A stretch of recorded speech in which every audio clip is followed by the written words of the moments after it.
Stay up to date with all that's happening with the new national party, NNP.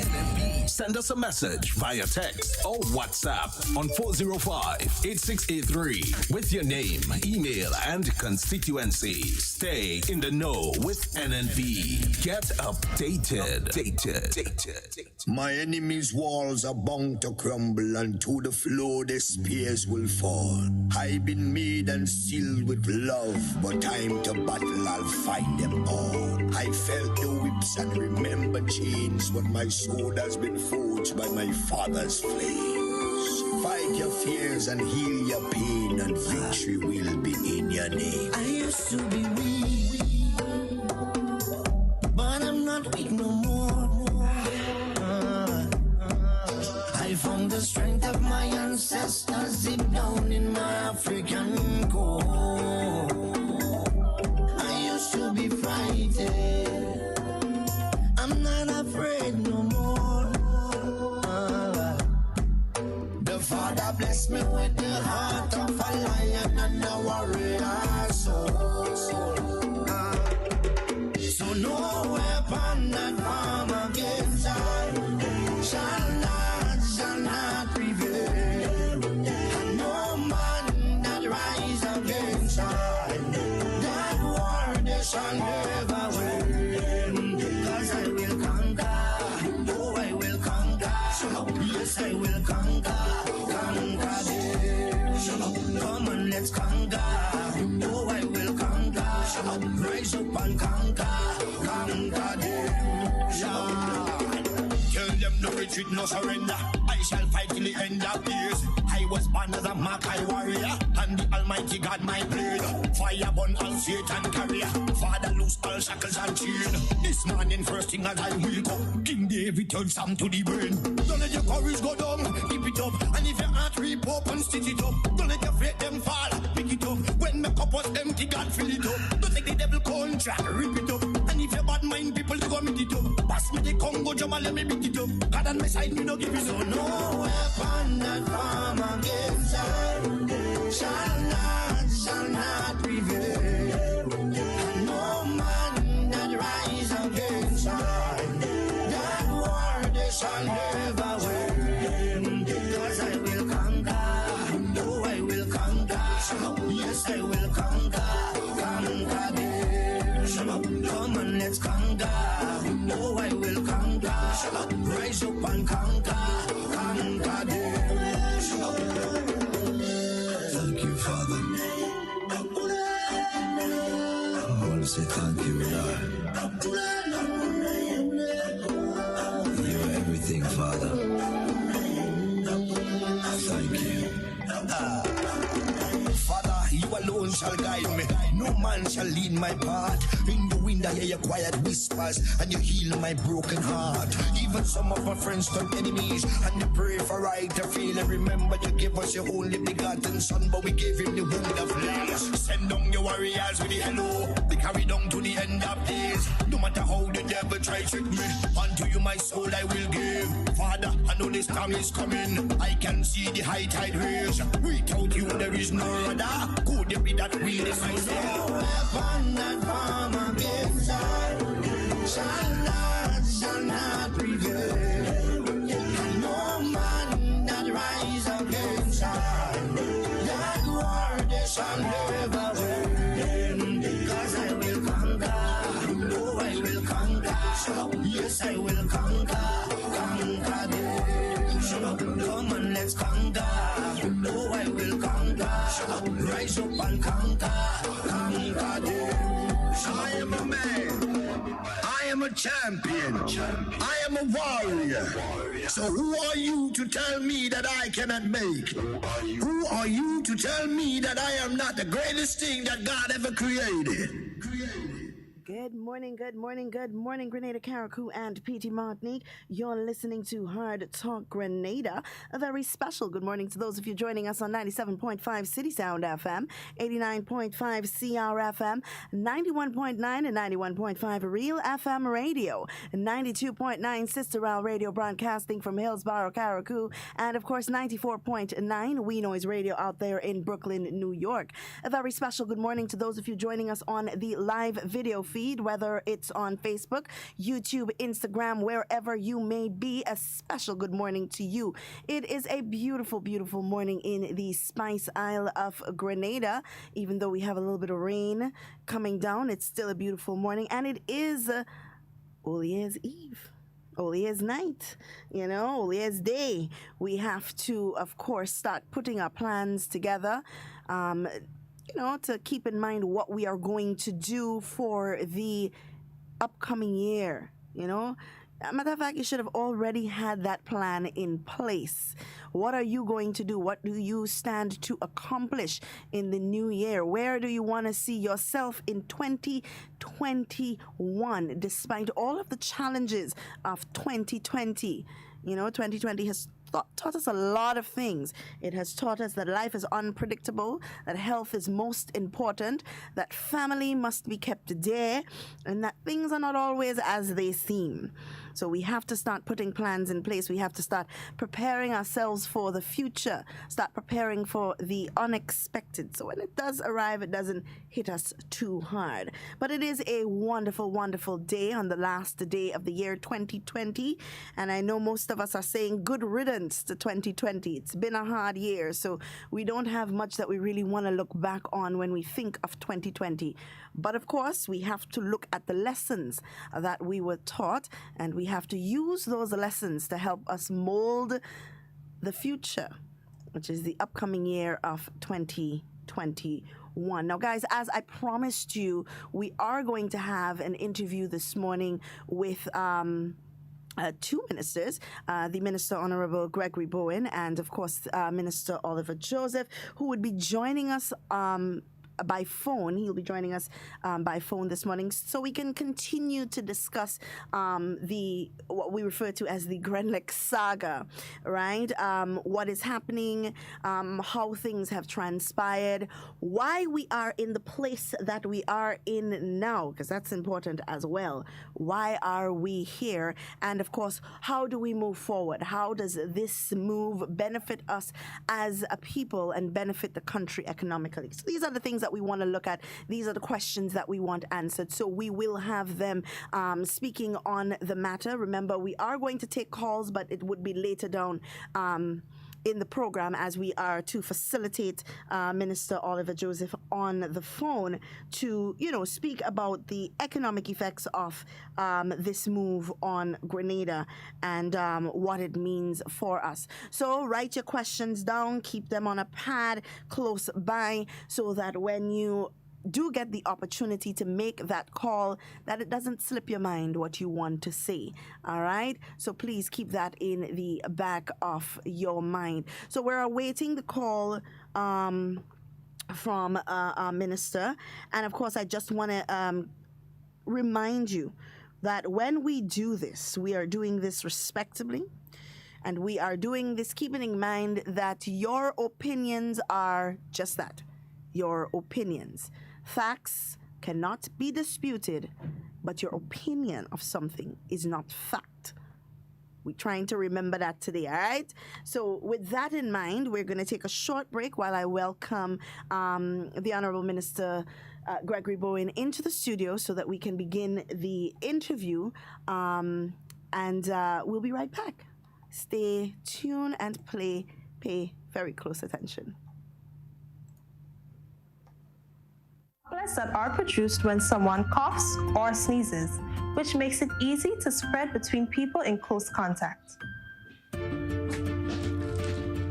Now let's get prepared to stay healthy. To reduce your chance of catching or spreading COVID-19, practice these simple everyday preventative measures. Droplets can also land on surfaces, so ensure that you wash your hands frequently for a minimum of 20 seconds or sing the happy birthday song twice. Avoid touching your face, especially your eyes, nose, and mouth. If soap and water are not readily available, use an alcohol-based hand sanitizer with an alcohol content between 60 and 90%. 70% is ideal. When you cough or sneeze, cover your nose and mouth with a flexed elbow or a tissue. Dispose of the tissue immediately and then wash your hands.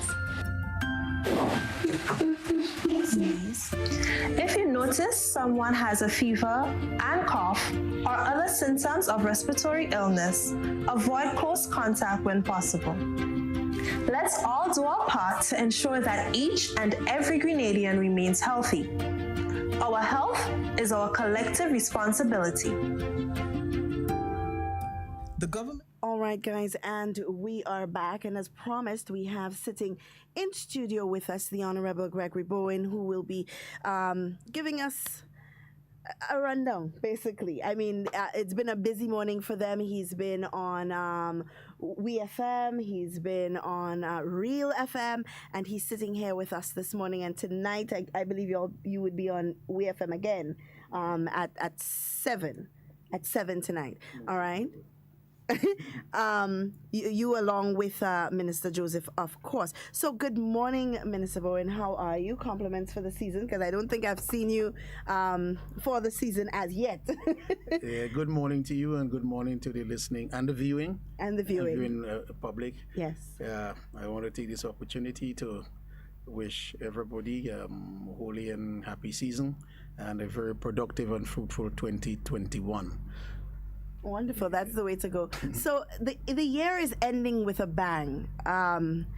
We have so much to talk about as it relates to the GrenLec issue, and as we understand, it's something that has been circulating for a while, but of course, because of legal agreements, there was not any foremention of it before now. And I want to jump straight into it, with the first question being, how did we get to this place? A very good question, Madam Hostess. We got here because of a document that was signed in 1994. Mm-hmm. And based on that document, a share purchase agreement, when the government of the day, the NDC administration, was selling shares in GrenLec. We have always advocated it's the condition of sale. And as some researchers said, while the World Bank was around at that point in time, they made it abundantly clear that the regulatory system must be strong. In fact, what did they do at that time? They disbanded the Regulatory Commission. Mm-hmm. And in that agreement, they place certain things like the repurchase event. And obviously, it was there for a reason, because the opposition was saying that we were not happy with the sale. Mm-hmm. So, you're not happy with it? Well, make sure that you can do nothing about it. Therefore, the government of the day insisted that we should put in repurchase events, along with the many other conditions of sale. And the three most critical ones, again, I will not elaborate too long. I want the hurricane clause, in the sense that if hurricane devastated the country, inclusive of the plant and lines on the ground, then the state must buy it back. You must buy back that dilapidated system. Wow. And then you'll say, okay, we'll buy it back, but we'll pay, just the fair value of it, a little bit of money, locally speaking. Mm-hmm. But no, you must pay for it at the condition that it was immediately before the hurricane came. Wow. So something that is worth, let us say, 2-3 million for the remnants, you'll have to pay the 20-30 million for it at that point in time. And that is what they signed. Mm-hmm. Secondly, the value of the EC dollar is pegged at 2.7. If something goes wrong and the value goes to 80 EC dollars to the US, then they get out of here. Whether or not they're consumers or whatnot, they just give it up and you must buy it back. Mm-hmm. But then you have to buy it back and pay for it in US dollars. Wow. So you have to struggle through a situation where you do not have a lot of EC dollars. The whole system has broken down. But there you are, must pay for it in US dollars. And the one that brought us here, if the parliament of the day, and remember, they're the government, the parliament, and the court, the three arms of a democratic society. If the government of the day, not the government does not pass laws, if the parliament of the day pass any law that they dislike.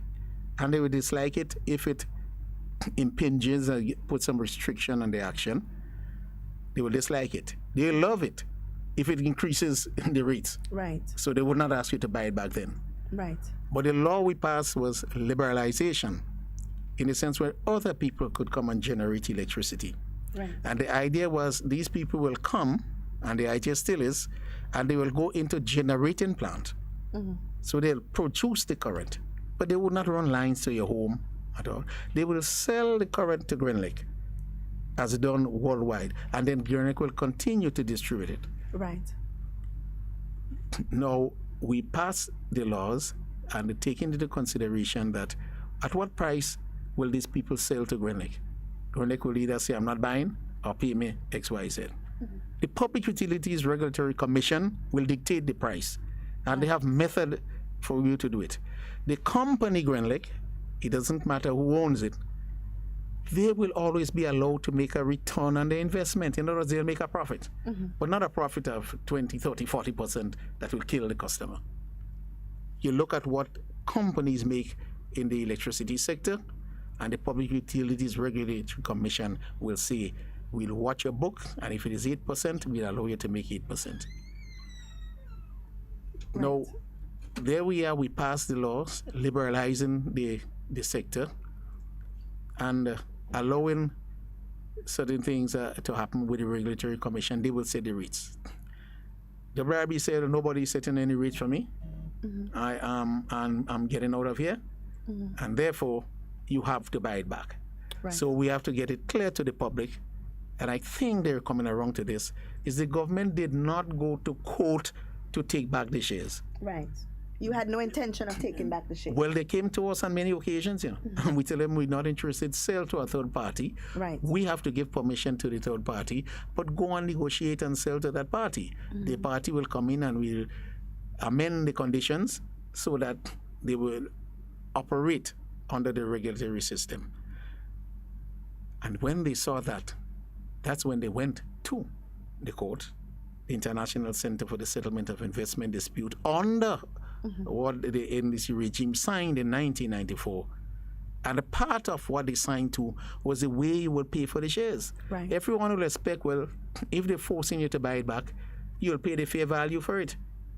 Maybe a little 5% on it or something, they'll sort of negotiate with you. But no, you have to buy it back according to a formula that, again, the NDC administration put into it.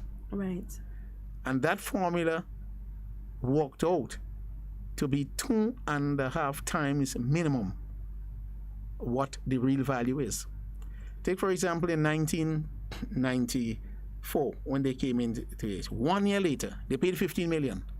And 1 year later, the formula worked out to be 50.5 million. 1 year later. And that figure was also presented to the tribunal. And that is why we are here. And because we had no choice of what was signed to buy it back, and that was purposely put in the arrangement.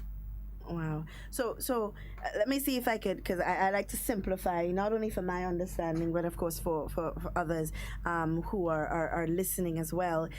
So basically we are here because of that share purchase agreement. That's right. In which it was signed that no regulatory commission can dictate the price of the sale of electricity, but also if WRB decided that they would like to give up their share, the government must buy it back. So we were not in a place where WRB could say, well, we no longer want to be here for whatever reason, so find an investor who's willing to come and take it over.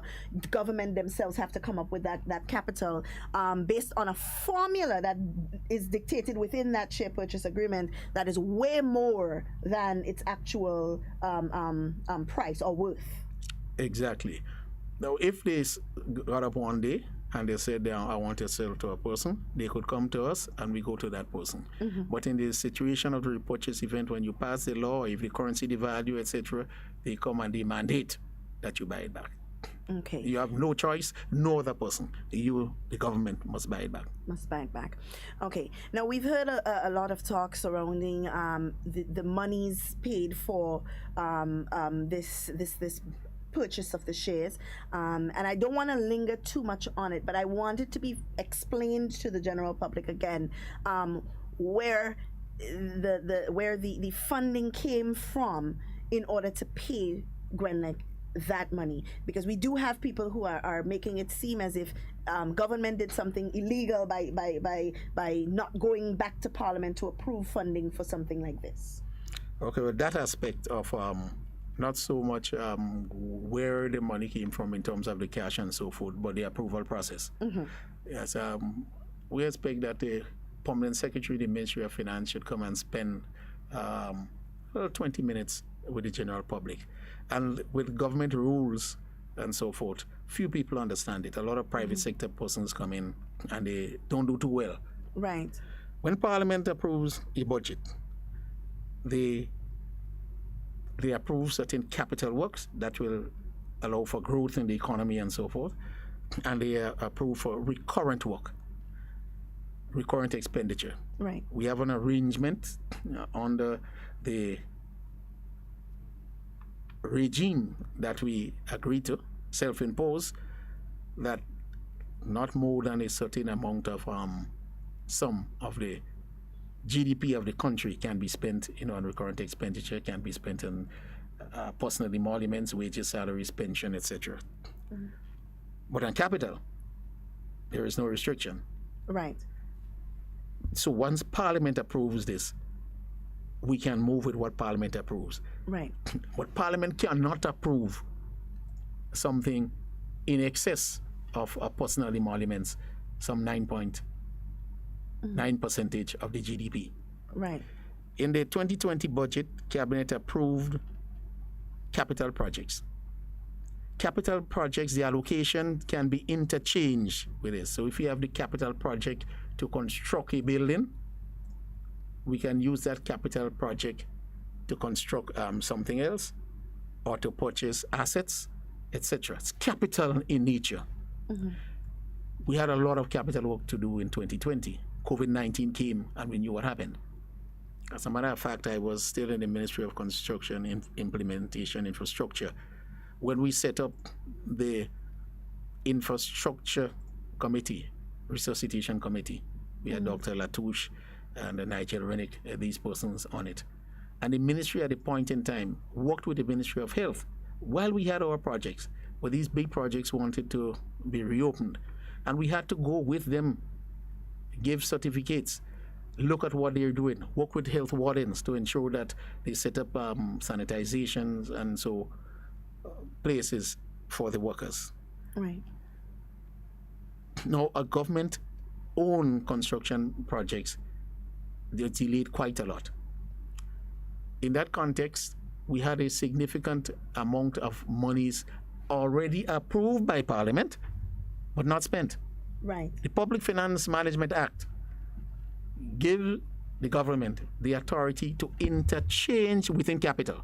Right. You dare not take money budgeted for capital and say, oh, we did not do this project. That's a 20 million there, Let us push it under and let us go and do recurrent things, right? Recurrent things, paying salaries, doing this. Right. You cannot do that. If you do that, all the gains that we get from the international community, all the debt shaving, the cutting in half is gone. And the millstone comes back around our necks. Right. You pay that back out. So we have to follow these things. We did that, and we looked at all the projects that we could not have accomplished. So 20 million budgeted for this, we only did 5. 5 million budgeted for that and approved, we couldn't do it. So when you gather all those things that we couldn't do, but already approved by Parliament, Right. and Parliament itself says that you can now take these things that you have not spent and spend it on a capital project. Right. Yes. Right. Then you have the supplementary appropriation business. You go back and report to Parliament, and they see exactly where you spent it on, because they too want to see that you have not spent it on recurrent expenditure. Right. So that happened, and so we had the room, the approved allocation for making the payment. Right. then allocation is not cash. We must keep a certain reserve amount there. Right. And we look, and because these monies, we didn't do it, but we had monies planned for it. So both the monies are there. In some cases, you may not have all. And both the authority is there. So therein lies the pathway to pay. If we had a situation where we had the allocation alone, because when we budget in 2020, we budget to collect some cash and to get things coming in. So we collect not as much, but we did collect. Expenditure sort of remained the same because we had to help a lot of people in, with food stuff and so forth. And I think maybe you could question so that I could elaborate a little more where the approval, the authority came from. But who could go to the Ministry of Finance and tell the officers in the Ministry of Finance that you have to make a payment without the necessary approval? Exactly. I mean, they spent times and days looking because it is a judgment debt, and judgment debt, you cannot play the fool with it. You have to find it. Yeah. And an international judgment debt, let me tell you, if we don't pay the arm of the World Bank, the World Bank is giving us lovely DPC, Development and Policy Credit, 0.75%. I show you how the Prime Minister boasts about it a lot of times when he was there. 40 years to pay, 10 years grace. The World Bank is giving us that. And they're helping us tremendously. Now, it is their judicial arm that made the ruling, The International Center for the Settlement of Investment Dispute is the courthouse, if you want to call it, of the World Bank. If they make a ruling and you refuse to pay, what do you expect? Yeah. We have loans for the World Bank, they call it in. They stop, give us every form of assistance. Right. So it's something you can't play with. So it had to be paid. We also have in our budget on a road where you have debt to be paid. And this one, you have to look at it in two ways. You're not paying a debt and get nothing. In other words, you're getting something for it. So you're moving assets. So it's a capital, program. But at the same time, it is treated as a debt from its origin. Right. And from a very powerful court. So we could not ignore it. You know what? They wanted us to not pay it. And then the court come because the team, WIB, came into Grenada and registered that court. So we have both the World Bank to deal with and the local courts in Grenada, which are totally independent, way up to the Privy Council. So they could go up and just come and take every piece of asset we have, garnish all the monies we have in the bank. They can do that and use it to pay the persons. So I think that is where some people wanted to see us end up. Right. But because of prudent management from 2013 to now, with every budget we said we had a small surplus, and that was a requirement of the homegrown arrangement. So there we had the wherewithal to meet it. We're not saying that we're glad we had to do it. We're not happy for in 1994 to have made this agreement and bind any government in order to satisfy WIB and to satisfy their plan at the point in time that, the opposition is saying that we don't, they did not agree with it, but I'll make sure they can do nothing about it. Right. Yes. Right. And I think people need to listen and understand this particular point, that it is something that it's a place that we didn't want to be. Exactly. But we really had no choice, because the effects of it would be severe on our economy. As you mentioned, it's the World Bank. How do you go and tell the people who are providing you with some economic scaffolding that you're not going to pay on a judgment that they've made? Then they say, okay, well, if that is the case, we're going to take this back and we're going to take that back, and you are left in a worse position than if you were to meet the requirements as they were. And you're right. I do believe that is where some opposition forces wanted to see this government, because they feel like a failure for the government is a win for them. Yes. And not only that powerful court, our court being so independent, they have significant powers as well. And WIB took the judgment and brought it to the court in Grenada and registered it. Wow. So they work from the arm. If we fail to pay, the World Bank will work on us. But the court in Grenada will also be working on us, because they look at the judgment. They're not going back into the agreement. They say a judgment is already there. No, I am enforcing. So let me see what you have there. I'll take it away and give it to them. All right. Yes. Now, I did listen to the press conference yesterday in understanding that government, of course, and we've articulated that, I think, pretty well over the years, that you're not interested in managing or running GRENLEC. And you have solicited the support of the World Bank to hire a management company who is going to come in and look at the affairs of GRENLEC. Now, how is that going to take place, and what effects do we foresee that, if any, having on the present workforce of GRENLEC? None whatsoever. The workforce in GRENLEC deals with GRENLEC alone. The management company will come to manage. As I said earlier, only if a worker is not performing under the laws, the labor laws, and the management agreement, if he has to get 2 warnings, he gets 2 warnings, and that is it. So that's the only way they'll be affected. There's union contract agreement that they'll have to follow as well.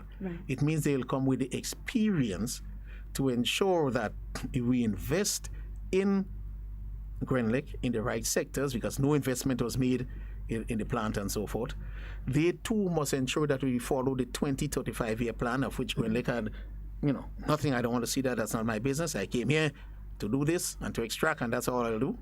They will ensure that happens, that we move from fossil fuel into renewable energy. They will work with the law, which allows people to put their own unit on the house and interconnect with GRENLEC. Right now, GRENLEC says nobody should interconnect in my lines. They will follow all these things and ensure that we meet our commitment of 40% reduction in our carbon footprint by reducing the fossil fuel used in electricity generation and in transportation. All of these things they'll do. That was never done before. We should be 25% renewable. We're just 1.5. And that could make the GCF remove all the plans that it's had for us. We already got 125 million grant for Nawasa, but no more is coming, I could tell you that. So we have to show them that we're doing things and we're moving along to meet those commitments, because no way I think we're going to reach them in 5 years' time. We're going to reach 25%. We might reach 20. But if they see that we're going there, we could always make our plan. And I want to give the Ministry of the Environment, credit. They're working tremendously, but we were being held back in this area. Right. So I just want to put into perspective, and as you heard, the management company is not in the business of dealing with staffing affairs. It does. It will manage everything, but you'll manage it according to the law and to the agreement. And they will have experience in doing that. It will not be the first company that they've managed. Yes. And I want us to put into perspective what this means for businesses and individuals who want to invest in renewable energy. Because yesterday I was telling the public that, for example, somebody wants to come in and put up a wind farm, for example, to generate energy. How would that work for the individual? Because based on what you said, as it stood before with that act that was passed, that law that was passed in 2017, it would have opened up or liberalized the energy sector, so that would have been possible. But also, the Public Utilities Commission would regulate that pricing, in which you would sell that back to GRENLEC, and GRENLEC would give that back to you at a reasonable price. I believe it was someone from TAMCC that called yesterday that indicated that they produce renewable energy, but they have to sell it to GRENLEC, and GRENLEC would sell it back to them at a higher price, which of course is ridiculous. It's piracy, piracy for lack of a better word. But what would that mean for the ordinary individual now? Are we now going to be able to say, okay, I can invest in a solar panel and so on, and be sure that when my energy is sold back to me, that I'm not being pillaged? Oh, very much so. In the first instance, the self-generators, that people who are not doing it for a commercial as a commercial venture, but they just want to use solar panel on the house. And I think out of the 25% we have to make, 10% could come from people alone, you know. Right. Yes. In the context that when you generate on your house, you use it. It is only the excess that you will sell to Greenlake. Right. So you use it for yourself without paying anything. Right now, you have to give it to them first, but it was 36 cents, it will reach 31 cents or 30 cents. And then they sell it back to you at the 90 cents at the prevailing rate. That's ridiculous. So once you generate electricity, they make the biggest profit. Yes? So imagine you have to buy it for 90 cents, and your generation, your investment of $30,000, $40,000 could be smaller if it's a small unit, but I know some people with good size houses that will spend $30,000 to $40,000 on their plant because they use a reasonable amount. And then when you subtract that, so they have the unit to repay for, and still 30 cents, that will be a thing of the past because the law says it is the excess. However, Greenlake and WIVYBZ saying, what law about eating across? We control the parliament of the country. Right. We'll do what we wish. And every point in time, they send their lawyers to put a block in the court to block the Public Utilities Commission. We can't operate in that way. Absolutely. And I think a lot of Grenadians did not understand that because we are not big in looking at renewable energy and how these things are going to affect us or what is currently happening. I guess it's the small people who have it, those in isolation, who understand. I mean, it is absolutely ridiculous that I invested in my solar panels or wind powered thing. And then after they're paying me 31 cents. But they're selling it back to me for 90 cents. I mean, how is that beneficial to me? Yes, your light bill may be lower than others, but when you look at the investment you've made, you're basically paying more than everyone else. Of course. And the price that you would get from them will be set by the Regulatory Commission. Right. The price that they will pay you will be set by the Regulatory Commission. But when they, in their minds, they see to something there that they must extract, they will say, I want no Public Utilities Commission. Remember in 1994, we got rid of who were there. Right now, since 2 years ago, you can't get them in. And they cannot function because every day, it is a court case. So it's I mean, I'm hearing this, and in my mind I'm saying we as a people, we don't do enough to understand what is happening in our own country. We only wait until somebody tells us something is a problem before we even look into if it's actually a problem. And I think this is going to be wonderful for the individuals who are looking at investing, because I know the Grenada Development Bank does have a grant available, or loans available for persons wishing to invest into going green, basically, solar panels and what have you for personal and commercial use as well. So I think it's all falling into place, at the right time, so that Grenadians can now see their way forward in lower costs for energy, and businesses as well. I saw the Grenada Tourism Authority did put out a statement indicating that they are in full support of this, simply because they understand what it means for the tourism industry, and of course people in private sector companies, even radio. But I mean, Grenadians on a whole, we did make a lot of clamor about the price of electricity. We did. In all honesty, it was a thing. We made a lot of noise and not understanding the intricacies of what was happening, until somebody told us that it was an issue. And I think we need to do a lot more introspection. We need to look into what's happening into our country, but not from a political lens, because once we start doing that, then we'll start seeing what we want to see and not what is really happening. So let's talk about what this means for business investment in terms of getting shares within Grenlake. Is it going to come to a place, and I know we're not at that place yet where we've started the discussion, or where Grenlake has started the discussion, because we're still in the process of hiring a management board, but in hindsight, what would this mean for an ordinary Grenadian? Can a person like me decide I have enough money to invest, I want to purchase some shares with Grenlake? Sure. The shares will be made available to Grenadian business, corporate people, persons, natural persons, etc. Shares will be available. It will be Yes. available. Yes. All right. And I want Grenadians to listen to this, because oftentimes we speak about investment as if it is something that is a bitter word in our mouth. And we hear about foreigners coming in and investing in what is Grenadian, and we get upset, but we ourselves don't make the effort to invest in what is Grenadian. So I want people to hear this. We can invest once you have the means and the know-how and the funding to do so. We can, when that time comes, have an opportunity to invest in something that is Grenadian, is state-owned. So as the Minister Oliver Joseph said yesterday, Grenada belongs to the state. Government is responsible for managing the affairs of the state. So whether it is this administration or an administration to come, they will decide how they want to manage what is state-owned, which is Grenada.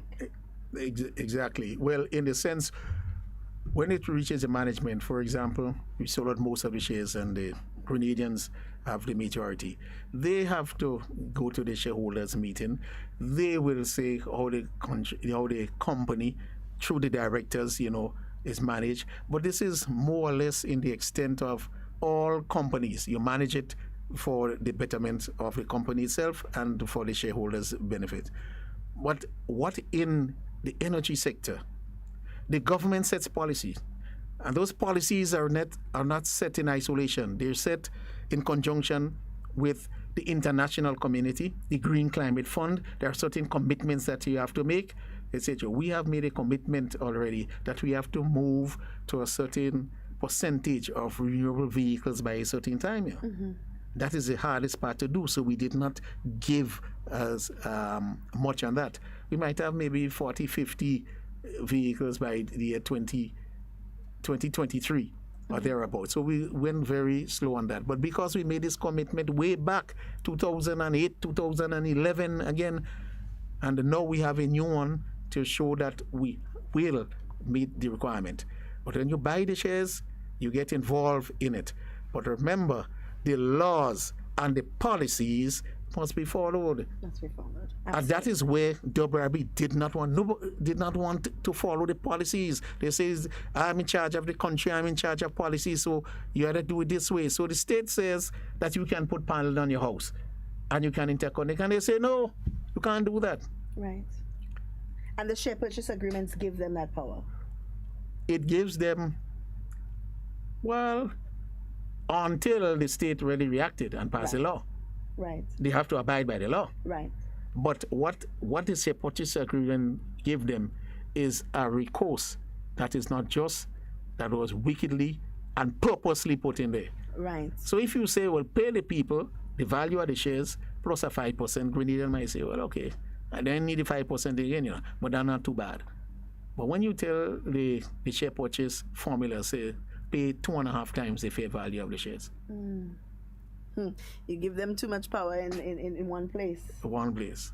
Now, I want to read a part of the press release that was given by government that I believe that a lot of Grenadians have questions to, and I'm hoping that you're able to answer. Apart from the 50% shares that was sold to WRB in 1994 that we regained, we also regained an 11.6% share that was purchased through an affiliate company, which the government is stating was used to plow profits back into the hands of the company and its affiliates. Can you give us a little more insight on exactly what that means? In 1994, the share purchase was only for 50% of Grenada shares, the WRB. Mm-hmm. Then WRB set up a company while the others were buying, Grenadians and other people were buying, to buy 11%. So they're saying, 15%. And the structure of it was one person appointed by the government, one person appointed by NIS, and the other 4 will be selected as directors. Those are directors, will be selected at the shareholders meeting of the rest. WRB would not be in that because they just appoint the 6. Now, if they could control those other bits, right, the other 50%, by getting some here and some there, then they will control who the other directors will be. Right. They can't control who the government will put. They can't control whom the workers will put. But the other four, they will control it. But when you look at the construct between government and the NIS, they are 21%. The workers, that's less than the 50% good. But they have 11% unknown to anybody. It is only when Minister Joseph and the others went down to negotiate, we found where does 20% come from? They told them, well, would you buy 61%? They say, oh, you're going to buy 61%. It's 50 we come in to negotiate. They have the other 15%. So they're looking at the returns from the company. When you think it's going to local people, it's going to 50, we agree with that, with them, but 11% more will go to them. So they were making just strictly profits off of that 11%. That was the aim, to make strictly profit out of it. Now, in the negotiations, we settled at 63. On top, we say, no, this 11 must come. Wow. So the 11 came back to them, to the state. I mean, that is a lot of underhandedness, basically. I want to, at this time, Minister, open the lines so persons who have questions can so do. Remember, guys, the number to call is 440-7377. If you're calling locally, if you are in the diaspora and you want to give us a call, the number to call is 347-329-3101. Now, Minister, I want to go to that law that was signed in 2017 that speaks about the World Bank funded OECS project where we sought to liberalize the energy sector. What would this in hindsight mean for ordinary Grenadians, right? What would it mean for us, this piece of legislation? And what is the legislation all about? Who in the OECS does it entail as well? It was there for all the OECS countries. But Grenada and St. Lucia alone took it on. We say that you have to liberalize. That is, other persons could come in and do some generation type to a line, as I explained before. In the other countries, they figure, well, government has control already. Okay, why should I allow even the citizens of the country to come in and do things like that? And they figure, well, we don't have too much of a big problem. We recognize that you have certain benefits that you can get from efficiencies and so forth if you allow the system to be run, by the private sector. But the private sector who obeys the rules. But I guess when people like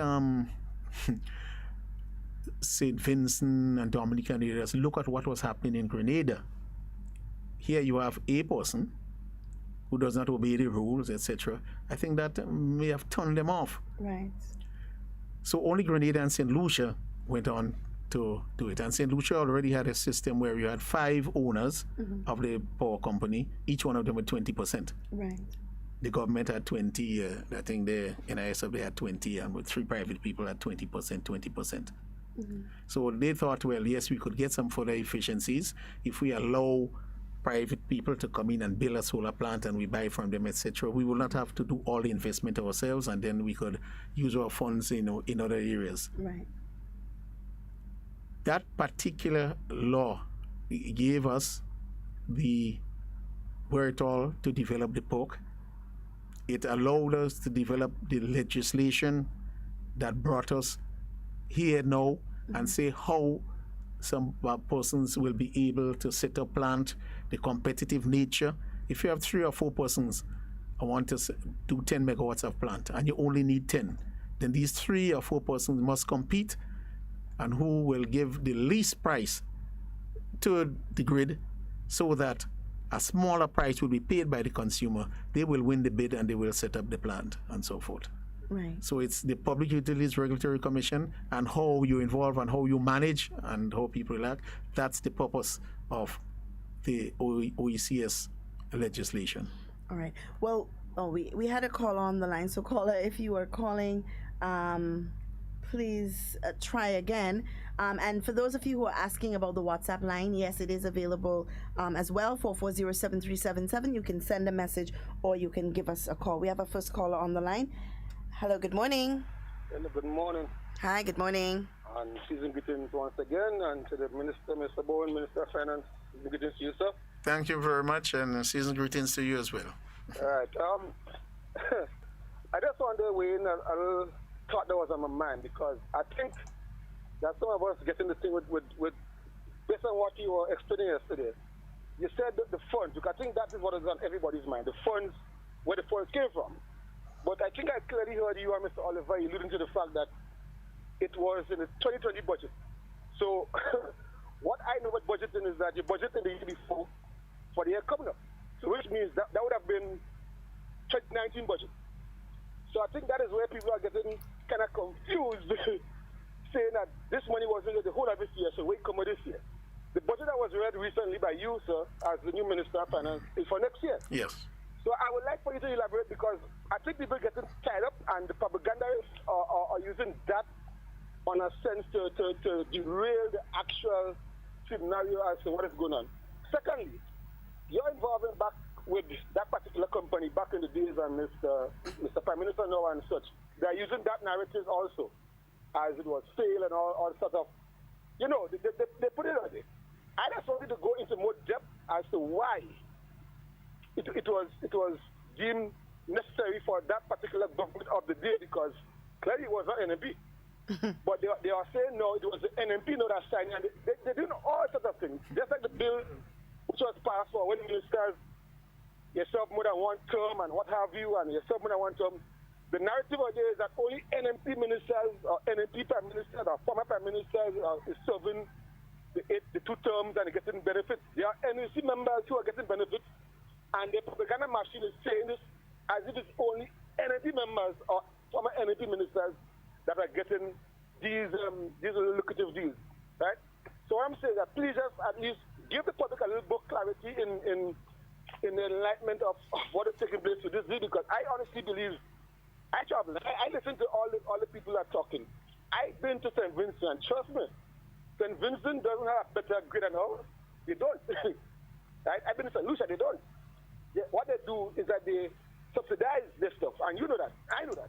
You understand? But to the professional propagandist guy who's recording this program, who knows better, and so he's talking to the lawyers, explain to them, because trust me, if we don't, they will run with this narrative and who's wicked and who's not. My goodness, you ask for lower light bill, you probably might get it. This guy is saying you'll get it next year. So look at your light bill next year. Okay? I told you so. Like he's, you know. So just bring this kind of nonsensical theories to a stop. I listened to another program after this morning from a reputable company again, and they excluded that. Oh, I'm not against the government, but stop lying and this kind of nonsense. I mean, come on. If you are giving solutions, give solution, but don't come and criticize and say, well, this man lying and this man lying. My God. If the party is doing bad, I will come out and say they're doing bad. If they're doing good, I will say they're doing good. But if it's for everybody in this country here, at least see some good in it now. See something good now. They can't see nothing. Really? But my family have a good New Year, and I hope to see you guys next year. And keep safe. All right, you too. Thank you so much. Thank you very much. If I left out any other question, you'll remind me. The first is saying about the budget and the time of the budget. So where was this thing all the time, and it was never passed and so forth. We're still in 2020. Mm-hmm. Yes. The budget terminates itself at the end, of the year. Mm-hmm. And the budget, this year budget was read by the Prime Minister, who was then Minister for Finance way back in November of 2019. Yes. But anything in that budget, everything in that budget is for the year 2020. Right. As he rightly said, the budget that was read in the early December, that was for 2021. So we had approval, or you could read a budget in 2020 to work for 2020. You must read it before. Yes. There may be circumstances where you have to, when you go into the next year, and the law allows for that. You cannot go past 1/3 of the year without doing a budget here. Right. Constitutionally. Mm-hmm. You got to remove yourself from office. So nobody makes that mistake to draw it much into next year at all. Right. It's read at that point in time. And we approved a set of projects to be done in 2020 approval. Right. So what he's saying, they say, well, that was read in 2019, so that is for 2019. And look, we come and read this thing now in 2020. So in other words, we're going back. No, you can't go back. You get approval for 2020, and those projects that we didn't do, and let me repeat, if we approve a project to be done in 2020 for $10 million, COVID said that we didn't do it, that project is approved and there. We could spend that capital project anytime in 2021. So we know why we didn't do a lot of things, because of COVID. And so we spent it. It's not only projects in the Ministry of Infrastructure, it's projects anywhere. Right. Projects in agriculture, projects in education. We just didn't do it. And if we have to do it in 2021, we have to go back and pass it at the end of 2020. That's what we did. Anything that we failed, and a lot of them we couldn't do. But we had a lot of room there, planned and budgeted for. So there it was approved. And the Public Finance Management Act, which controls the budget, says that you can take these capital things and do another capital project. Right. Let me see if I can help explain it in layman terms. I like to break things down for the simple minds like myself. I budget for January. I have $300 budgeted for a specific thing that I want to accomplish in January, right? And the end of January comes and I have not accomplished what I've budgeted for. Now, I can choose to use that money for something else within that same budget, move it around within that same budget, and use that money there.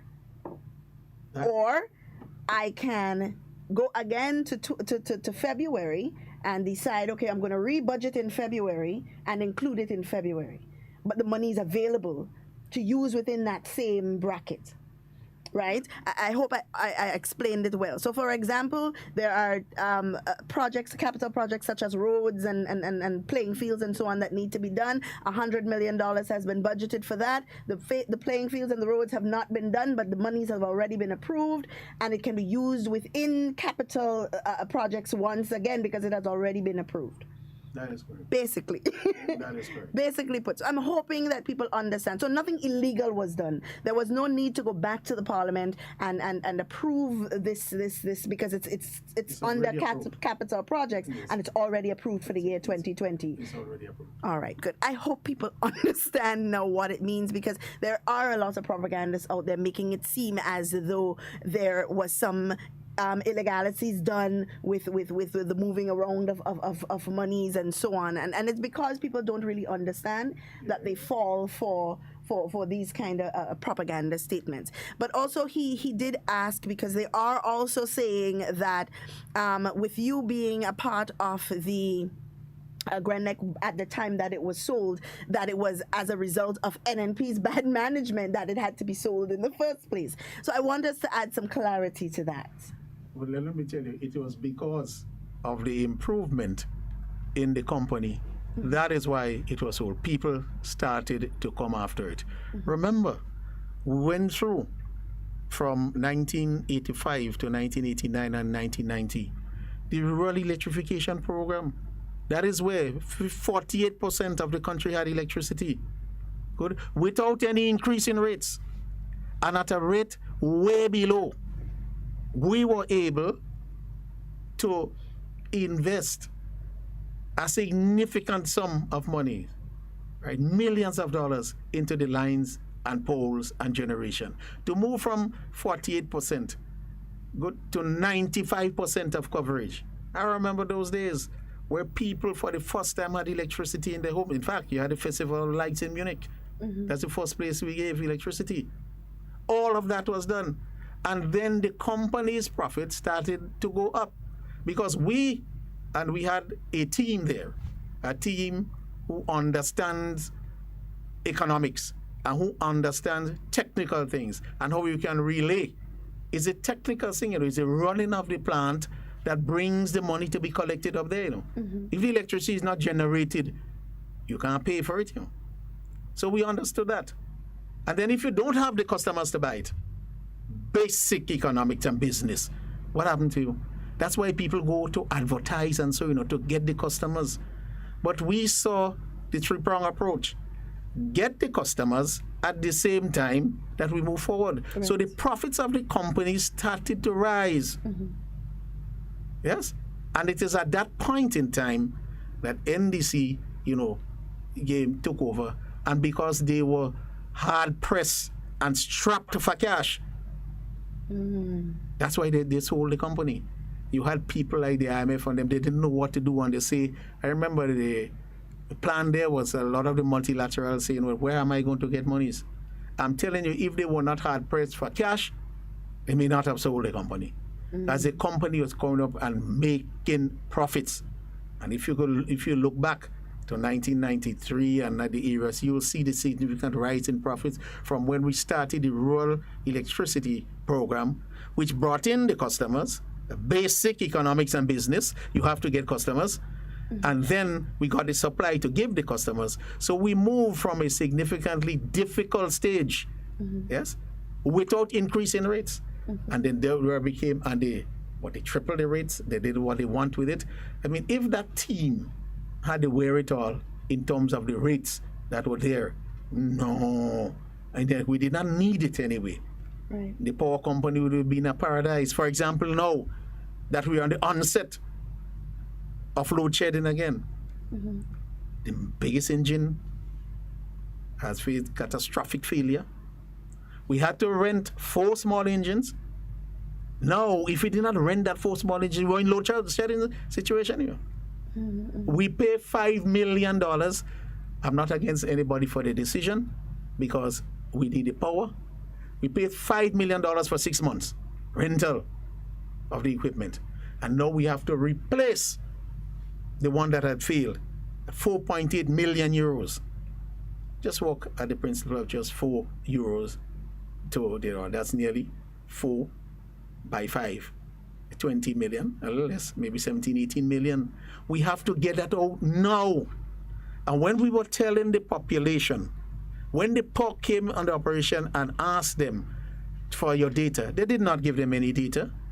But we know that there was no investment in the company's plant and generating plant.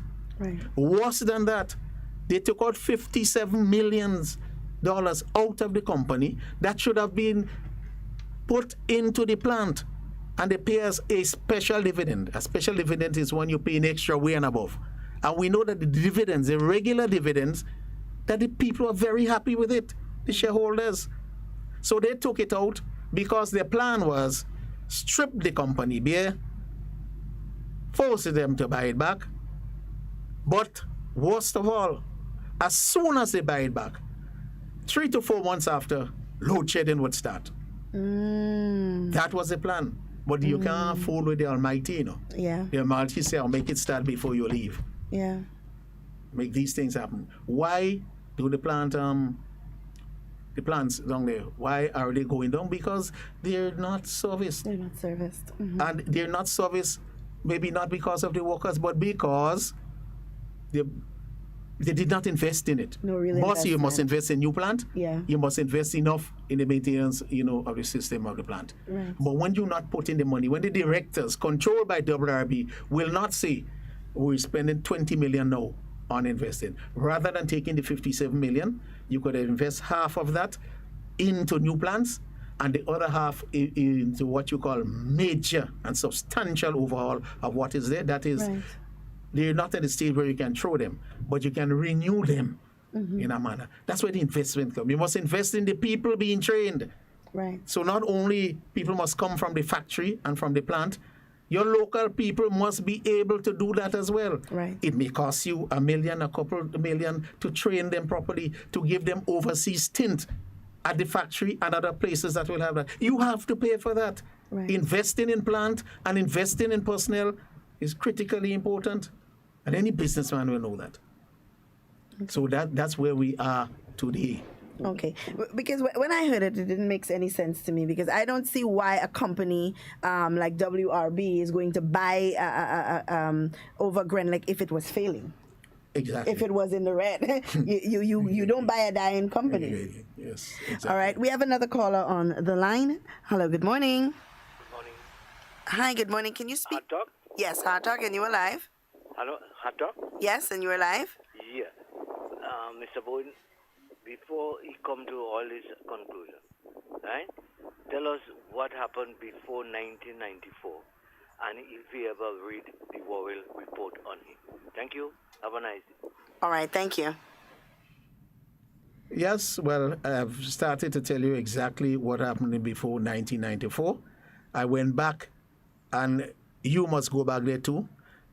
I wonder if you're from Munich, just it's the first place that we brought electricity. When the economy started to boom, when the growth started to rise because of the investment in lines and so forth back.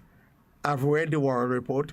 We know who instituted it, and there's nothing there that will cast any aspersion of any persons who were there. I remember a lot of the time, and I remember the plans. And now, even speaking with some of those who perpetuated the plans, they were humble.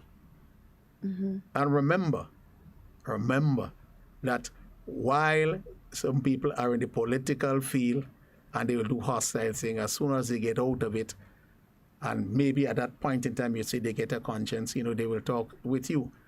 But these are some of the sacrifices that we made at the point in time. When they were coming all around and you were hearing that these people will be jailed, they started again, They tried it again. Mm-hmm. But it all went to naught. So if you want to do, my brother, I'm just asking you to first look at the mirror, then look at yourself, and then try to make a contribution for the country. Mm-hmm. And do not stand in the way of something that will help your country. For example, why will any government at the point in time, you were saying the Worrell report, why will any government put a condition to stifle the people in that report? And I'm telling you the report that you should read. You should read page 6, item 16 of G. Roberts Blanchard, witness statement to the tribunal in the International Center for the Settlement of Investment Dispute, when he said Minister Bowen indicated that the buyback clause was extortionate.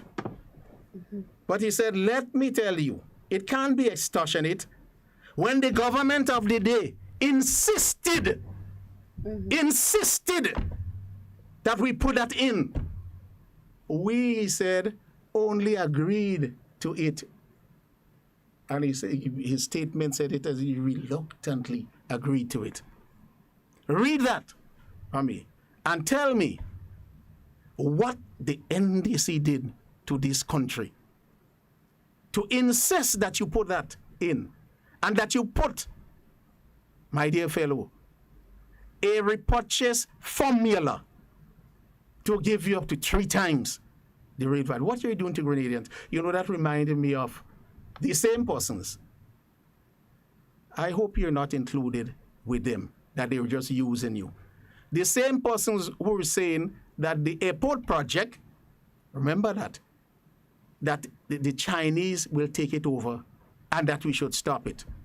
Recognizing, and these people recognize that if we do not work on the airport now, it will be closed down. Mm-hmm. Because it will be unsafe. How could you be a Grenadian? How could you, in any place, in any event, be doing this?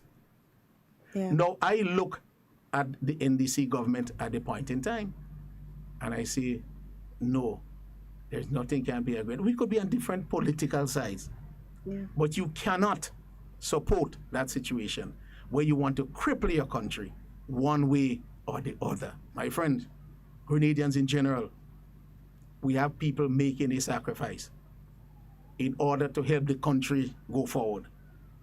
So my brother, don't only get the Worrell report, Go on such. And ask the people who tell you, because they have contact with WRB. Ask them to get that again. Page 6. Item 16 of the second witness statement. And when you give a witness statement, it comes that it is under oath, prepared and submitted before, of Robert G. Blanchard, President and CEO of WRB, before the tribunal. Yes? Do that for me, please.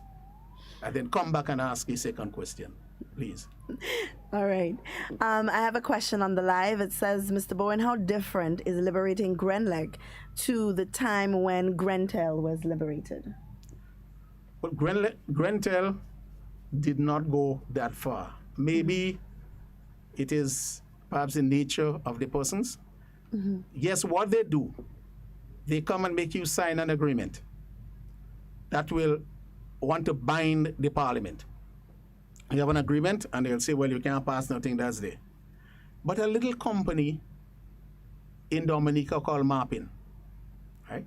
Marpin took the matter to court when they wanted to liberalize. It was Cable and Wireless there, and Marpin decided to come in a little company. Cable and Wireless shut them down, and the government did shut them down. And they went to the court. That's what I'm telling you, our court independent. It went right back up to London, the Privy Council, based on the constitutional notion of freedom of speech, the medium to which you entertain freedom of speech. And Cable and Wireless, the mighty organization, thought, well, yeah, we're going back to Britain. What did the court in Britain say? Yes, you have a valid case. And it sent it right back down to the judge in Dominica and say, you operate under these guidelines. When Cable and Wireless saw where it was going immediately, and that gave us the impetus. And remember again, it was the World Bank that financed it. And they indicated the next place they will go is into energy. So these persons could have gone on and gone before the World Bank, but when the institutional court or the Privy Council or highest court in the land set a precedence, they know they were not getting further with it. So they took me to court. Your humble servant, Cable and Wireless, took me to court in Grenada as we moved ahead with the liberalization. I guess if WRB could have taken me to court, they'd have done it a billion times.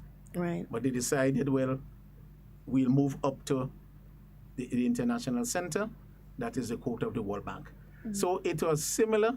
And if you look at the benefits that come out of the liberalization of the telecommunication sector, now people walk with two guns. You call it a phone on the left and a phone on the right. And they draw on the left and they draw on the right. Right? They want a different phone for Digicel because if you cross-link to Cable and Wireless, it costs them a little more. So better they get two, and over a year or so, they start to gain on the investment in the phones. So the benefits will come, I could tell you that. And it is not too far different, except that these people did not do as WRB did, and that's the only difference. Maybe the people, the different forms, the background, the culture. And I will say, at the point in time, it was the new National Party there. And the new National Party administration will never say that you should crucify another government. In fact, we were saying it was the right of the people to liberalize. And we did not put anything there to stop it, as NDC put and demanded. Imagine WRB, the wicked company we call them. What would we call the NDC administration, who insisted that be brought in? WRB say, I did not want that at all, They say, we know you're looking good. I didn't want it. But because I wanted to get into Grenada, I had to follow what NDC administration told me. Yes? So if you want a report to read, my brother, we could give you that report as well. In fact, go and ask those persons. They could get it directly from Robert G. Blanchard. Yeah. And I think people also need to understand as well that people who are against you will never say anything in your favor. It's never going to happen. They will always push a narrative that makes you look bad. and make them look good. But it's up to us as Grenadians to do our research and do what we need to do to get answers. We have a caller on the line. Hello, good morning. Oh no, we seem to have lost that call. Guys, remember the number to call is 440-7377 if you're calling locally. If you are in the diaspora and you want to give us a call, the number to call is 347-329-3101. We have another caller on the line. Good morning. Good morning, Mr. Uncle. Good morning, Mr. Bowen. Good morning to you. It's a great thing to see you all. Thank you, and same to you. Yeah, Mr. Bowen, you're doing a wonderful job. You're on the NMP government. And I'd like to take you down back to Mary Lane. Remember when NDC was in government, and same problem with Grindbog. When NDC was, when Grindbog sued the government of Grenada, and what did the government at the time, which was NDC allowing Grindbog, was to sue the government of Grenada for them to pay a set of money, the Grenada to pay a set of money. And look at this trend again, what happening with WIB, right? Now the government seeking to release Grenadian people from that bondage with the cable and with the electricity companies. Every year, every month, people complain about the high cost of electricity. And now the government do something that is right. You have people against it. I call upon people. They're big. Yes, you might elect somebody, but the government doing something that is right to benefit the people of Great Carriacou and Martinique. Where more people who get electricity to the home. I remember in the 1980s, which you were the general manager of the Grenada company. Dr. Mitchell was the Minister of Works. And you electrified the rural area with electricity, water, right? Which is bring a joy and joy to the people of the rural area. Because some of the children, they had us to do with the homework. They had to do it, but it mustn't do. But they get current in the home. It's a blessing to the Great Carriacou and Martinique. And when you do good, we will always follow you. So, Mr. Boyd and the NMP, continue doing the good that you all did. When you do good, God bless you. God bless the Grenada people and people of Carriacou, and throughout every nook and cranny of the world, because Grenada, they have family in Grenada. And knowing the condition where they were in, and now they could be proud. The father or the mother who gets some current ice water. I want to say God bless NMP, but send NMP at the right time.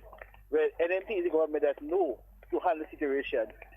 When NDC made a disaster, the NMP had to come back and clean it up. Thank you very much for your comment and for reminding me of the situation where Grindbug took me to court, but he does not understand the system. He figured, well, I'll go with Gregory Bowen. So when the court asked him, can Gregory Bowen pay this fine? Then he realized, well, it's a state that has to pay it. Mm-hmm. And that is why NDC said, no, I'm not paying to his Gregory Bowen. He took the court, realizing later that again was a ruse. Mm-hmm. Right? But because I was in government, the NNP government started to pay. So I could have gone to defend the country, right? Before, again, another body that he planned to invest less than $400,000, and he sued the country for $1.35 billion. But what it was, you might say, like WIB and these other persons, well, forget them, they get tunnel. But what you cannot take is that your Grenadian people, irrespective of the political side, to be cited. I watch members on the opposite side in the House at that time praising Grindbug and doing this and that and the other. When this man is known, in fact, the tribunal, when they listened to him and when they put forward, he did that in Israel, because he is a Jew. He did that in the US. He did that in Europe. He did that everywhere. Mm-hmm.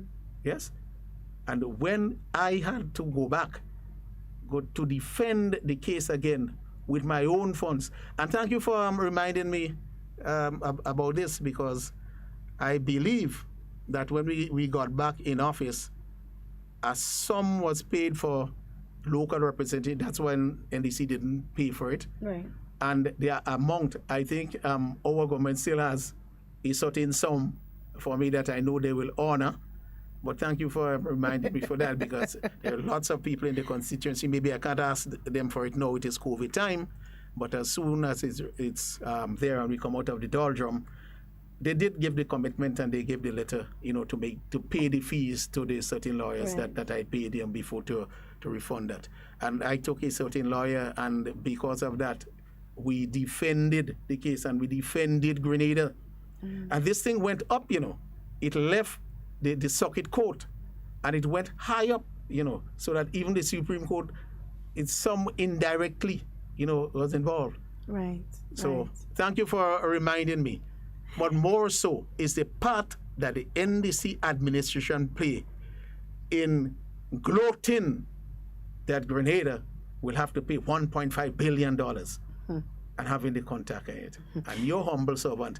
Firstly, you always have to give thanks and praise to the Lord here. Always. Because it was I alone. Yes? Yeah. And together with the Lord. I shouldn't say I alone. I alone physically, humanly, but cloaked with the Lord. And Grenada was cloaked with the Lord, and we came out of it. So it is good to know that we have people who understand and, who knows exactly what's going on. All right, we have a call on the line. Hello, good morning. Good morning to you, Ms. Duncan. Good morning, and how are you? I'm quite fine. Good morning to you, Brother Bowen. Good morning to you, sir. Yes, sir. Well, first of all, I'd just like to say a hearty congratulations to you and the government of Grenada on this achievement of being able to repurchase the Grenlec shares. So first of all, I'd just like to say that, get that one out of the way. Because I know it's been a long road, many, many years of negotiation and so on that has come to this particular point. And at times like this, I remember people like Mr. Mott Green. And I remember what he had to go through because of some of the things that was in the previous act that was amended in 2016 in relation to electricity supply.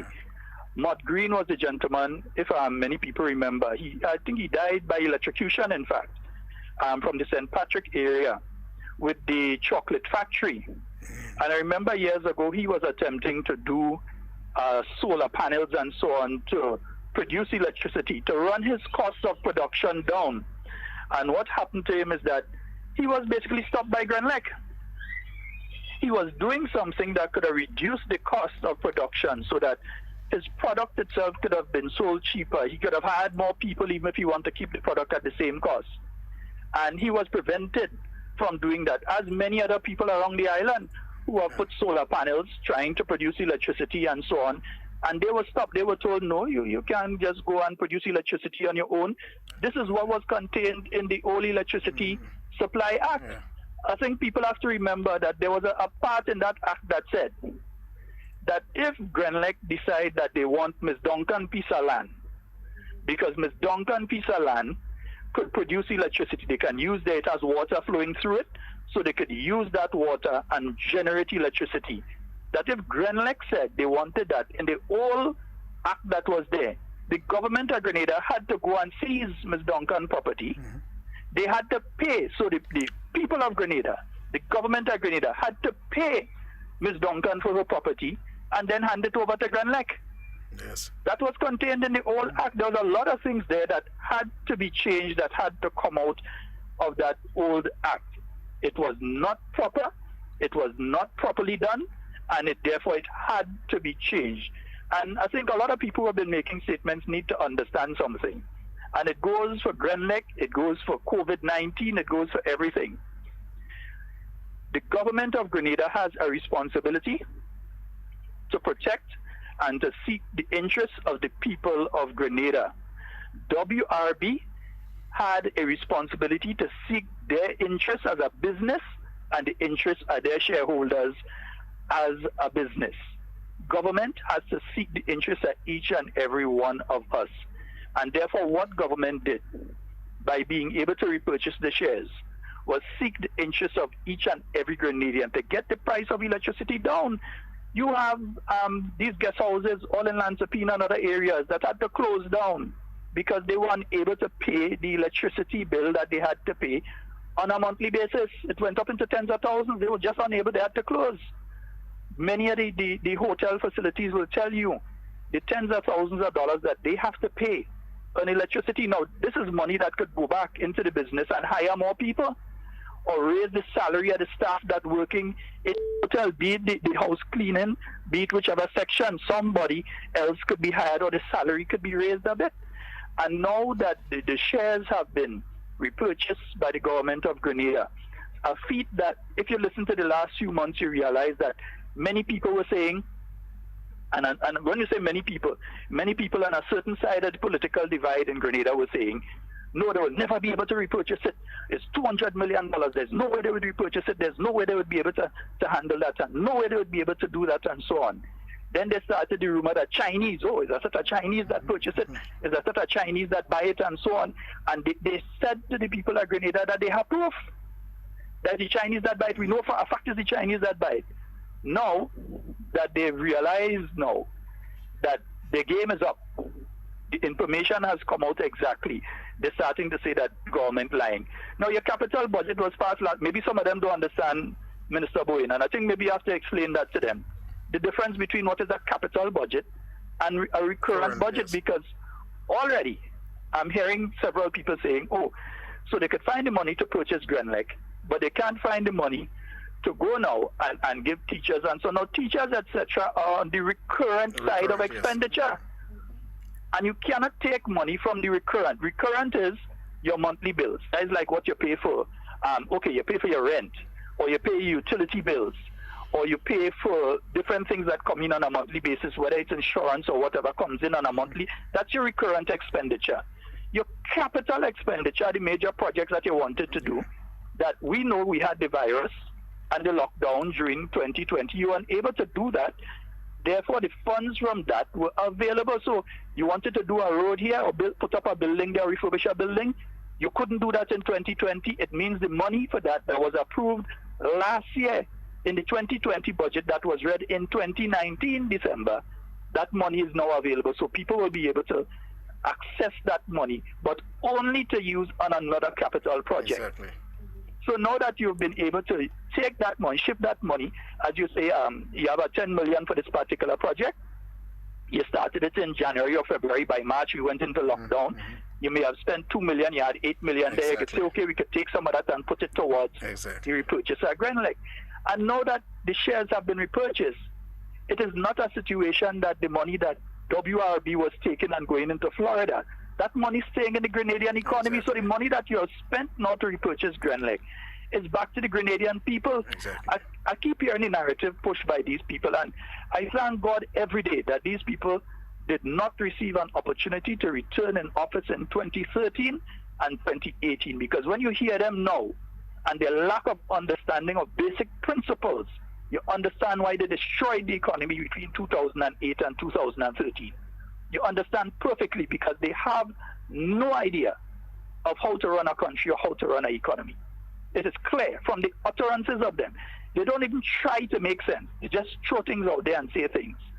And it is clear to see that due to the way that the economy was run, these savings were there, and these little surpluses and so were there on the capital side, that now you're able to take those, apply them to another capital project that would bring money back and benefits to the Grenadian people. And before I go, there's one classic example. The juice factory in St. David, just in Lassa, just there, had to close down. The summer juice. Another company took it over. And when you factored in the price of the electricity to run that factory, to provide employment for the people of St. David, and to provide an avenue for the farmers in St. David and other areas to be able to sell their fruits and vegetables, produce juice that we here in Grenada would have been able to use, keep the money here instead of having to buy from Barbados and Trinidad, they had to close down. They weren't able to move forward. Now you have an opportunity to get the price of electricity down to a level that factories like that could open. So we could stop here people complaining about mango and fruits falling all over the ground and why we don't have factories. We don't have factories because while you might pay 10 cents for electricity in Trinidad or Barbados, you were paying $1 for each year. So it was still cheaper to buy something in Trinidad, ship it over here, go through and pay the taxes and so on, and sell it to somebody here, than for somebody here to produce the juice and so on. So now the opportunity to get the prices down, so the factories and so on could be operating in Grenada. But BOWEN, I want to say congratulations to you and the new National Party administration for what you have achieved. And I know that this move, people talking now, in 10 years, let's have that conversation again. In 5 years, let's have that conversation. Because remember the same conversation when the telecommunications sector was liberalized. Oh, yes. I remember this exact same discussion, and the same voices that you're hearing in the background were the ones jumping up and saying, oh, they kick out Tel and all this sort of nonsense. And now we've seen the sector liberalize, and what that has been able to do for the average Grenadian in relation to the telecommunications and so on. We're very highly rated internationally for the system that we have here in Grenada, and that was done under you, Minister BOWEN. So you need to give yourself a pat on the back. Ms. Duncan will give the pat on your back by the time. But keep the distance. COVID. Yes, the distance. It could be a virtual pat on the back that you should take for what you have been able to achieve. And again, before I leave, just to say a happy new year to all of the listeners of HARDTALK. I ain't far, they are listening. I work in they are listening. So I want to say a very, very special happy new year to all of the listeners of HARDTALK. And I need to shout out especially Cami. Cami is a lady that always check on me. I ain't find her here, she voiced the last few days. I had to try and find her. But she's a lady always check on me. Miss Cami, Helen Marie, Miss Clytie Pierre, Miss Noriega, Miss oh Lord, in St. David's there. Why how I could forget the name out? I want to biggest people there, Miss Jacob. All of these people that always keep in touch and contact and so on, and all of my good friends in St. Patrick, Mr. Kenneth Watts and Ian out there in Canada, and Irvin out there in the UK, and all of them are listening, and I just want to say a special Happy New Year to each and every one of them. And you know I continue to love each and every one of you. Continue with the good job. I look forward to 2021, especially that this has been achieved at the end of 2020. All right. Thank you so very much for your comments, sir. The bang on target. Yes. As I listened to you again, I looked again, and you have to see the Almighty is always there, you know, and He has been so good to me. And the Grenada. Look at what happened with the advent of COVID and the lockdown. Yes?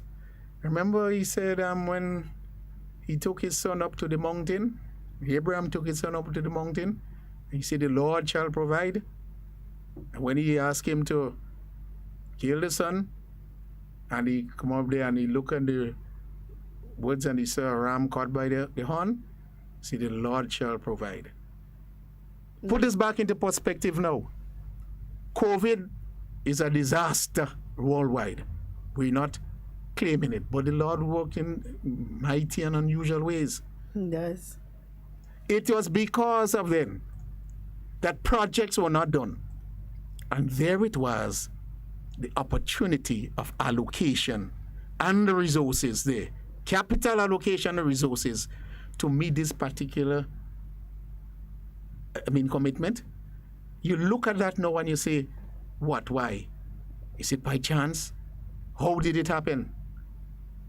All of those, he must have looked down and see the plans and the plots of people who worked hard to try to serve the country. And there it was, out. A lot of people will not understand. I mean, even I, looking at it as you spoke there for the first time, realized when things happen, you have to know that there is a master at play. Yeah, absolutely. Very much so. The young people, we ask them to come and take small business loans, Imanis, Empower. And when they write the project and they go up to the committee, fail left, fail right. Despondent, making them despondent. And I don't want to take this thing again and so forth. Why? When they write the project, 50% of the expenditure for this little person is from electricity. If electricity were 10 and 15%, the project would have flown through.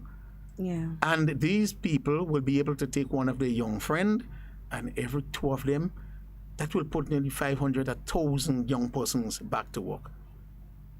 The economy.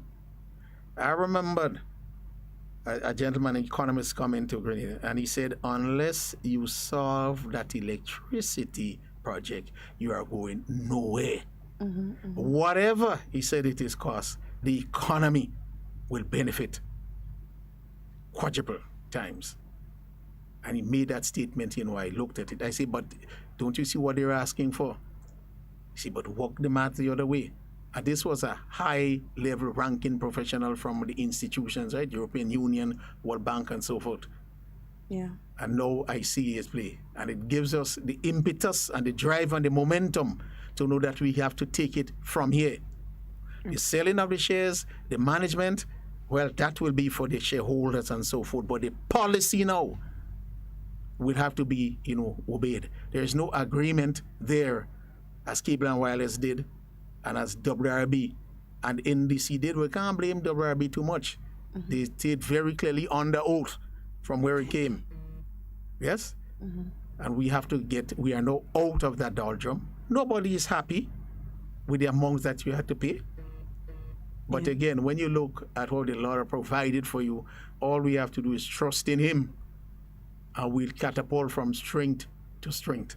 As a matter of fact, Ms. Duncan will come in here. I don't know if it perhaps to get that message and to say that we must push. And as a Minister for Finance, I know that he'll open some way again, not only in this respect, but just for the country to collect the necessary revenues so that we can benefit. I think we have a blessed perspective in his eye, and all of us must look towards it. And what I cannot take is when people, irrespective of who you are, when you set to trample on the country by getting these things in place, by backing these other persons and helping them in order to destroy the country, I cannot call you a Grenadian. When you want to see the airport closed down, I cannot call you a Grenadian. Yeah. And that is worse for me, An NNP is an NNP. We have some NDCs that I go down good with. They're not disrespectful at all, and I go out of my way to help them. But those who trying to lead that bunch, I think everybody, NNP and NDC, first you must identify them and put a mark on them. The Bible talk about a mark. I think we should put a mark on these persons, and then we'll know what mistake never to make. Again. Yeah. Absolutely. I know you did not come here for that, but of course it is the end of the year, and while I have you, I know you as newly Minister of Finance and also Parliamentary Representative for St. George South East. What would you like to say to the people of Grenada and to your constituents? What do you most look forward to for the upcoming year? The upcoming year, we look for a partnership for persons. We know it will be very difficult.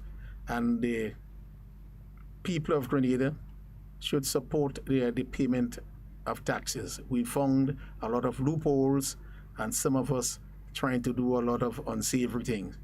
Remember, while we should not do it at all, remember we're in COVID. Remember that there are a lot of people who are looking for help, and the state must help them. I want to take this opportunity to thank all of Grenada for looking forward and staying on tune. And I want to tell the young people, and even some persons who should know better, that we're in COVID period. No, we will not achieve anything at all if we have to enter a lockdown.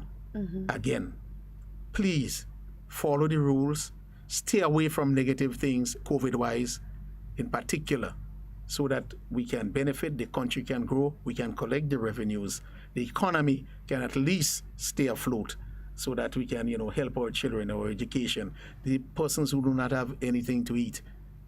Let us work and help them. And in that context, I want to thank all the people in my constituency, particularly those of us who braved it during the, the COVID period, to go out, to bring things to people, and to ensure that, their lives are not gone to such a state, of despair. Right? Some people need food, they need medication.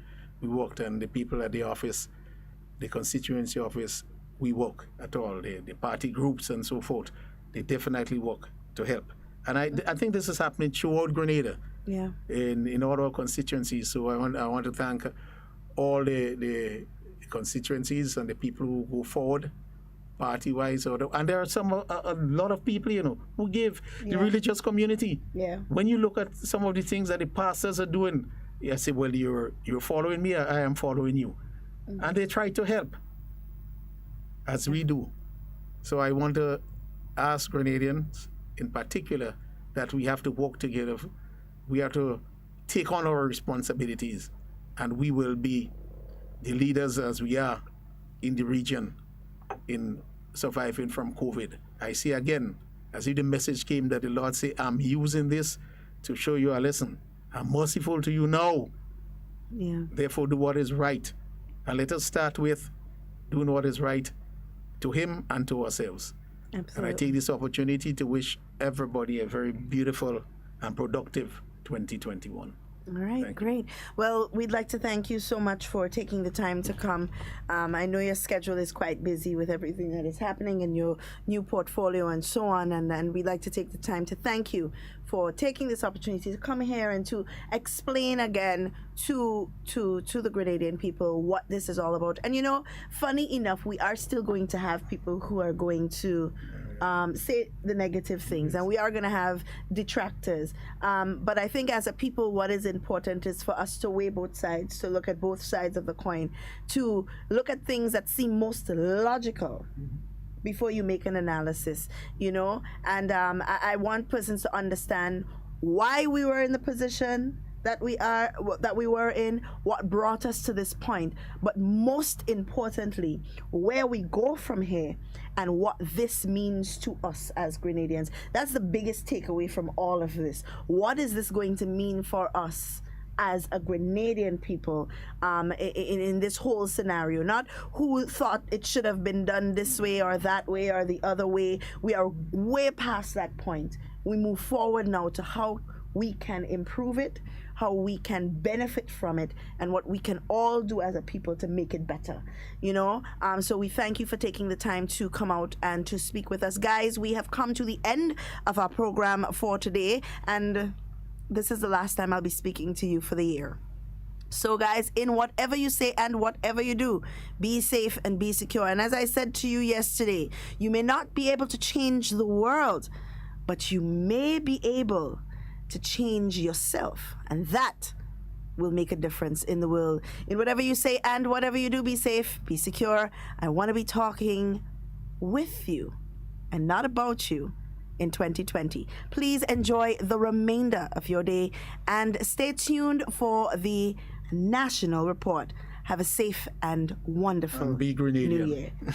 and definitely be Grenadian.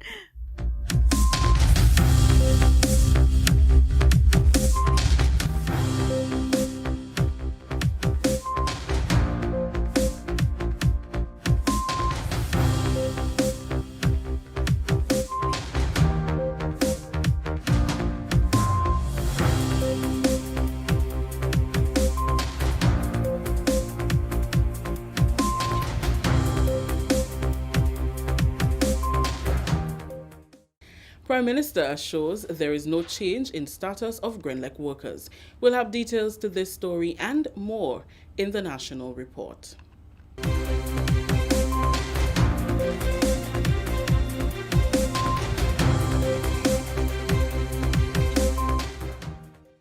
With the details to the news for Wednesday, December 30th, 2020, I am Rikisha St. Louis. Prime Minister Dr. The Right Honorable Keith Mitchell is assuring the nation that there is no change in the status of workers at the Grenada Electricity Services Limited, GRENLEC. Dr. Mitchell also assures that the management structure of the company remains unchanged. The same situation now exists until there is a decision as to how we're going forward. The manager is in place. We don't intend to do anything about that right now. The only change you have is the board of directors and who are in charge of the company would have to be modified. I don't even think a final decision has been made yet because the minister has to make recommendation. I don't think there's any worry about the workers at GRENLEC. I hear concern about the workers worry about the status. I tell people, I believe you should have more confidence in your own people and your interests, why would you think that a foreign individual, a family-owned business, would treat you better than your own government and people who you identify with at all levels? It seems to me that we have to drop the colonial mindset where we believe the foreign man with a different complexion is better than the local man. I really want us to move to another level. In its press release formally announcing the WRB settlement on Tuesday, government also stated that it is already in discussion with international agencies to procure the services of a world-class management company to operate the utility. Today, the Prime Minister confirmed that, and I quote, "Until there is a decision as to how we are going forward, the manager is in place. We do not intend to do anything about that right now. The only change will be in the Board of Directors, but a final decision on that has not yet been made. The Minister of Public Utilities will have to make recommendations, then a final decision will be made." Unquote. The Prime Minister stands firm in his conviction that regaining control of Grenlec is one of the best decisions made by any government.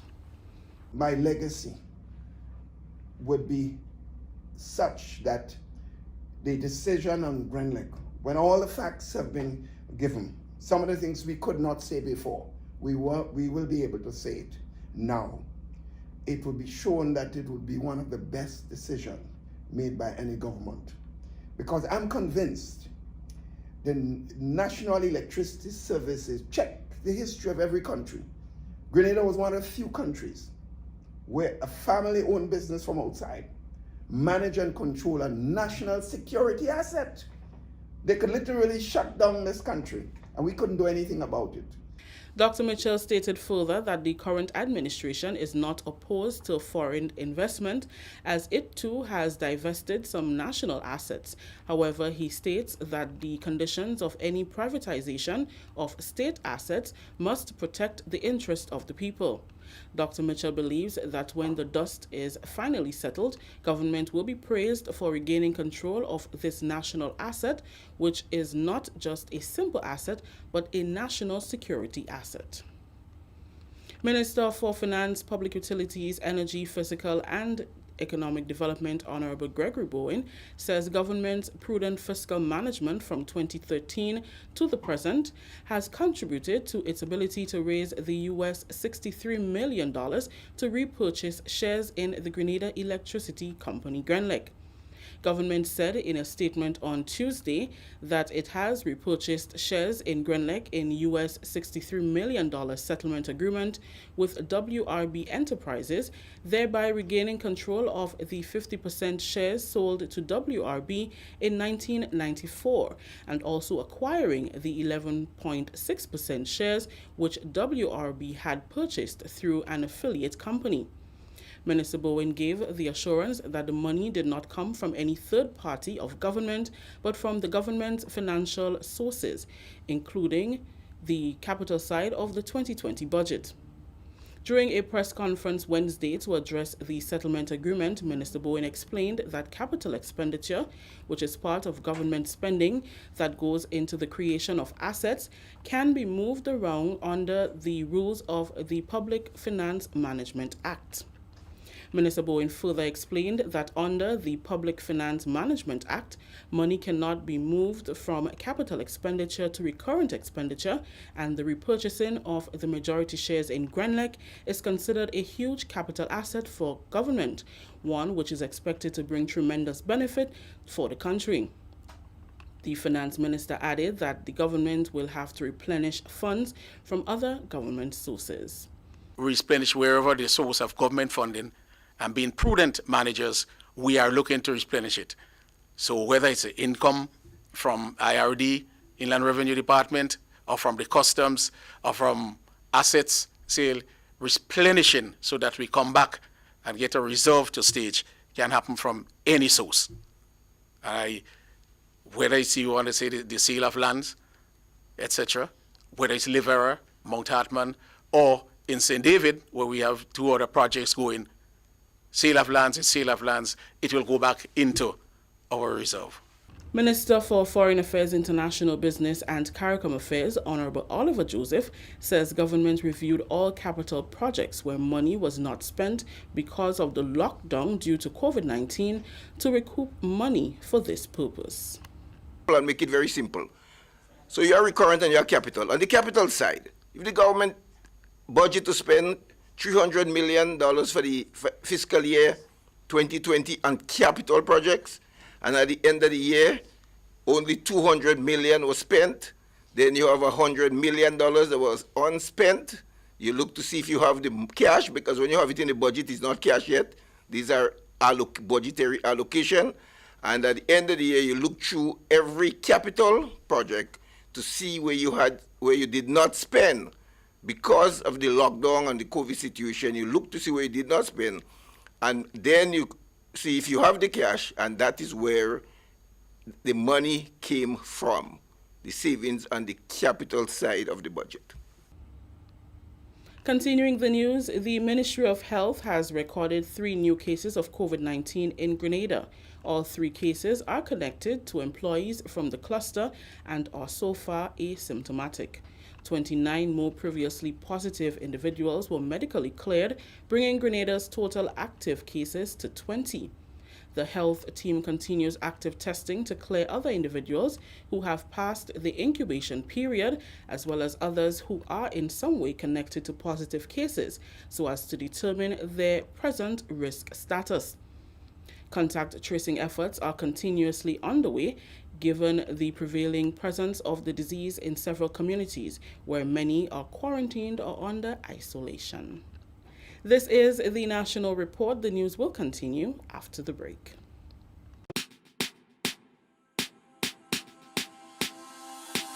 Hey, are you gonna wear your mask today? You see everywhere you go, there are rules you got to follow, so don't you say COVID-19 will delay. Take the opportunity to save your community. Don't be that guy, put a mask on your face if you're heading outside. It's your life, my life, more lives will be taken if we don't try. If you feel any symptoms, call the hotline. Stay inside until you feel fine. 6 feet away every day. Keep COVID-19 far from work. Keep Grenada safe. Be COVID-19 smart. Welcome back. A traveler's COVID-19 test fee will be implemented effective January 1st, 2021 for all arriving travelers to Grenada. Travelers are required to pay US $150, which is equivalent to 410 EC dollars, which will cover their 4-day test or any test taken while on island. Children under 5 years of age are exempt from taking any coronavirus test in Grenada. The fee can be paid ahead of their trip online via pay.gov.gd. The Ministry of Health says if they are unable or unwilling to pay through the online system ahead of the trip, all incoming passengers will be required to make this fee or to make the payment of the fee at the Morris Bishop International Airport upon arrival. Although this has been a plan in place since Grenada reopened its borders in July, it has so far only applied to individuals in home quarantine. Up until now, all other travelers have been tested at the expense of the state. In addition, beginning January 1st, geofencing devices will be available for travelers in home quarantine or at designated smaller hospitality accommodations so that those individuals can be actively and continually monitored. The US $55 or 150 EC dollar payment for the devices can also be completed online via the same site, pay.gov.gd, or upon arrival at MBIA. Finally, in the news, 4 Grenadians will be awarded the Most Excellent Order of the British Empire on Her Majesty the Queen's New Year Honours List. Mrs. Beryl Isaac for contribution to public services, Mrs. Augustina Steele for community service, Mr. Leo Gobert for contribution to the hotel industry, and Mrs. Helena Patrice for services to education and the community. Her Majesty has also approved the award of the British Empire Medal to Mr. Thaddeus Claudius Pear for his contribution to agriculture and the late Mr. Winston Esau David for his contribution to culture. That story just ended the national report for today, Wednesday, December 30th. Before we go, just a reminder to you members of the general public that the imposed 14-day curfew from 8 p.m. to 5 a.m. is still in effect until January 3rd, 2021. As you enjoy your New Year's holiday, please be mindful of the protocols and regulations in place for your safety. Let's recap the top story. Prime Minister assures there is no change in status of Grenlec workers. On behalf of the entire news and production team here at the Government Information Service, I am Rakisha St. Louis saying thank you for joining us. Until next time.